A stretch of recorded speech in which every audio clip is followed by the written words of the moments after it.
But what a great shot of throwing the reel of film and you follow it all the way down the street, Oh, unrolling and unraveling. Like, just beautiful. beautiful. It's a great shot. You're like, how many times do they have to do this to get this?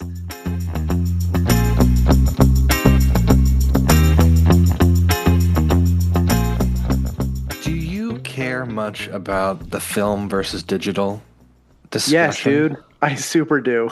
So this episode hit close to home. It did. It's a real thing. Yeah. It's real. The difference between film, like real celluloid and digital, you can just see it. It is a real difference in quality. Not that everything needs to be filmed on film, Yeah. like it doesn't, but there's a richness and a life in celluloid that digital cameras just don't have.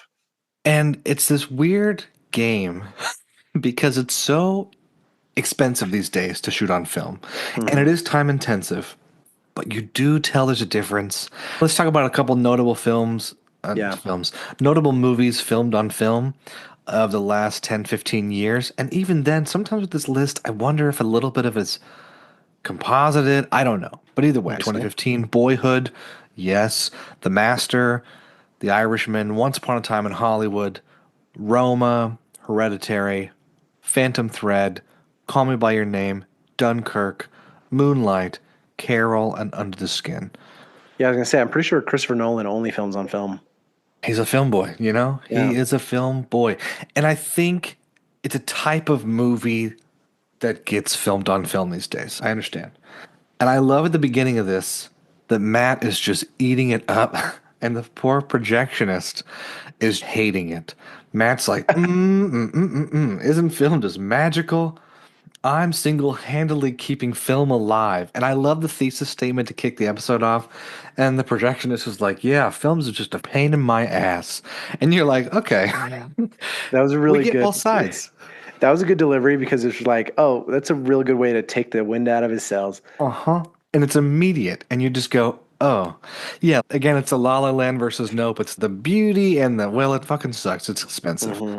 All right. And the projectionist is like, how much more you want to watch? And he's like, I'm going to be here all night.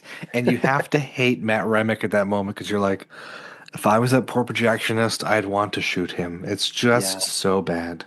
Yeah. Yeah. So this one revolves around Olivia Wilde is directing a movie, and there is a missing reel of film.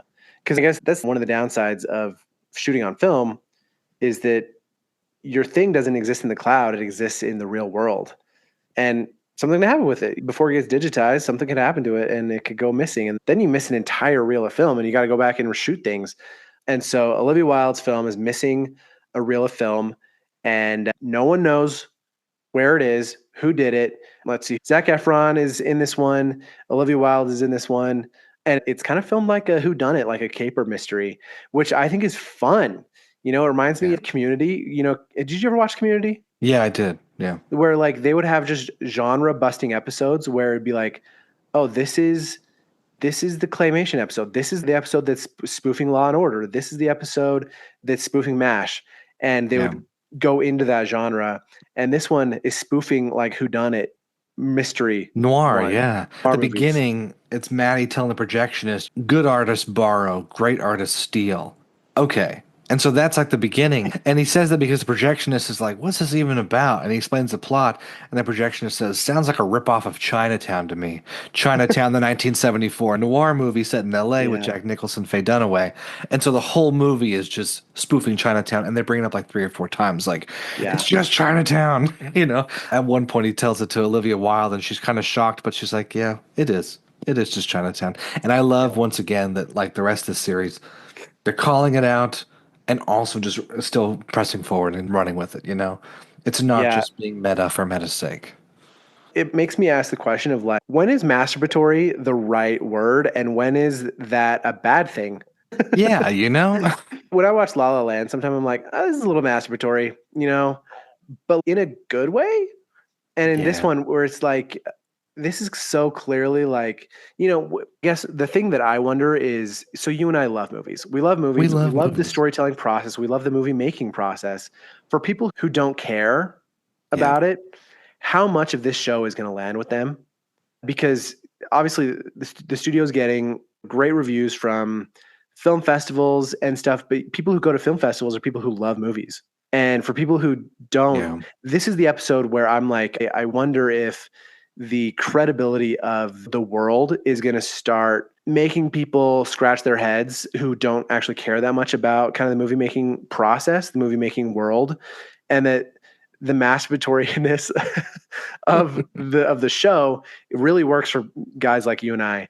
But for Yeah. people who don't, I think this is going to be the first episode that's going to start straining some credibility. I can agree with you there. La La Land grossed 447 million at the box office in Mm-hmm. 2016, which is great. But there's been a little shift in people's tastes and what they're watching and why. Mm-hmm. A lot more shift towards reality and just different versions of entertainment. And this does feel different. You're right. It feels like a film lover's ode to neo noir. Yeah. This is the one I think I was unsure about. Maybe I texted you about this that I was like, of all of them, it was Yeah. forgettable my first watch, more enjoyable my second, not favorite, but like more up towards the top for me on my third watch. I was like, oh, I Mm-hmm. understand what they're doing more in the little tiny little threads they leave here. I just love that a lot of it is Olivia Wilde, who is already kind of an embattled figure in the public Yeah. eye, being the center of this controversy of like, where did her third reel go? It has the big, Yeah. yeah, or the 10th reel with the big third out shootout on it. We have Matt and also Sal at some point doing like voiceover with the neo noirness Mm-hmm. and calling each other out on it, being like, "That's so stupid. What are you doing?" He's like, "Oh, my therapist told me to record my thoughts on a voice note anytime I'm spinning out." That's a fun Yeah. mechanic, but you're right. It's a little campy for film people more so than acceptable for the rest of us. And if you've never Yeah. seen anything that's neo noir, maybe you don't get it. I don't know who that person is, but I'm like, they do exist. They got to exist on some level. Yeah, I thought Zac Efron did a great job in this one. great. He's part of Seth Rogen's band of characters, right? The plot kind of revolves around this missing reel, but also the fact that Matt won't greenlight a rap party for the cast. Yeah, And so then you get Zac Efron's character acting shady and kind of being a suspect when in reality he's acting shady because he's throwing a rap party for the crew and he doesn't want anyone to know about it because he's using his own money, and which, like, good for him. yeah. But at the same time I'm like, these people are made of so much money. How is this a problem? I know. And I Like, love that they have to pin it on Matt because it is Matt's problem of mhm. we're already so much over budget. I'm not going to pay for a rap party. It's like, oh, what does a rap party cost? What does a banana cost? $10? Yeah. What is this? $10,000? Like pay for the freaking rap party and be You everyone's guys are all wedding. millionaires, like, get over it. Yeah, it's a little silly. I love too that throughout the whole entire episode, we're just having all the call outs of all the cheesy noir tropes of Mhm. pumping fake smoke all over the set. That's totally killing me. And that the whole crux of it is Matt, people pleaser Matt, who wants everyone to like him, is really not being liked by anyone right now. And he could be the single reason that no one else shoots on film. At the beginning, he's like, I'm the whole reason the film survives. And now it's like, if you don't find this real, you're the reason that film is dead. And I Yeah. love that that's the stakes. It's too high of a stakes, but it's good stakes. Yeah, it is good stakes. And I also love that they give Sal a superpower. They have to give him something, and he can differentiate alcohol by smell. And the whole episode is like, what was on Olivia's breath? It wasn't Patron. It wasn't this. It wasn't that. And he's trying to figure it out, which kind of pays off at the end. And I think it's fun. Yeah, it does. What was so at the end? I can't remember because I only saw the episode the one time. So Olivia Wilde is the one who ended up like hiding her own film reel. Yeah. What was the reason? She had a cameo in it, and like, She hated the third act. mhm. Her cameo was so Oh, good. right. Everyone keeps referring like she was making Zach do 40 takes and putting on a vest and just like being Mhm. Fincher. She went full Fincher, was what one of the camera department PAs says. So the third act is just kind of ass, but her performance is just the Right. most transcendent thing. So she had to steal it for that reason. And I love that the stakes are that You can't claim that it's missing because then everyone knows it's missing. It's going to kill film, but also you can't lose it. It's so expensive and we're already over budget. What do we do? Uh-huh. And I love that it comes down to Matt reluctantly having to pony up the money for this. And you know what? Let your own ego drop. He sells his car to Zac Efron in order to pay for the other reel of film, which is Yeah. nice. Yeah. It is too bad that I can see a future where film just gets prohibitively expensive because the technology to make film in celluloid is so high. But what a great shot of Olivia Wilde throwing the reel of film, and you follow it all the way down the street, Oh, unrolling and unraveling. Like, just beautiful. beautiful. It's a great shot. You're like, how many times do they have to do this to get this? Along with all the acting that bookends, right? Because they Yeah. just do those such long takes. Such long takes. And again, we keep saying the physical comedy. He tackles Olivia Wilde down a hill and they go rolling down, and you're like, even being stunt actors, that's a lot to go rolling down that hill and then get hit by the car.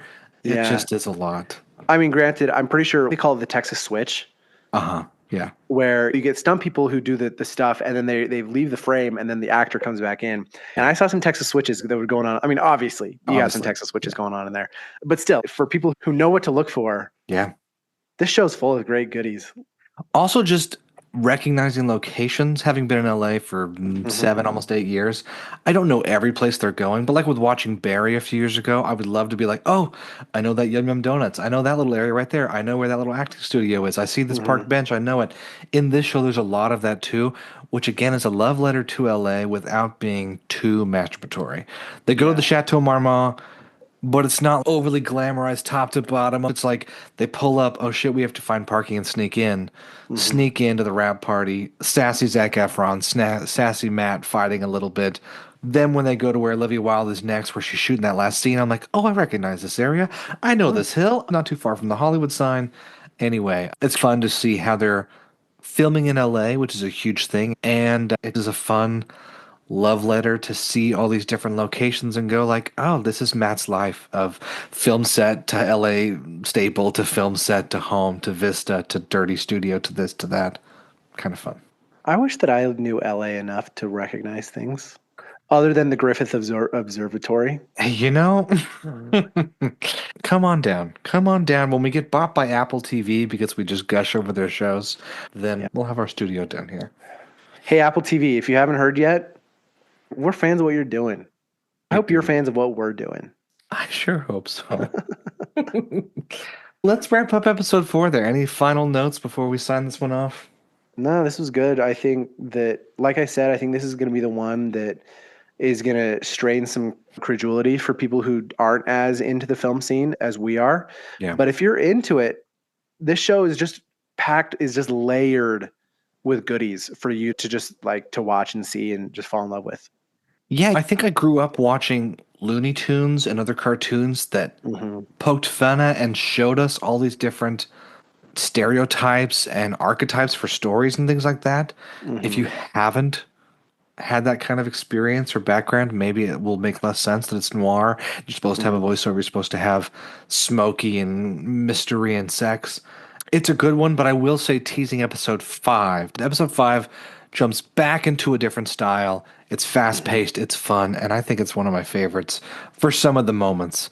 It's the parking one? It's called The War. Yeah. Oh, love this episode. Quinn and Sal face off, and it's so good.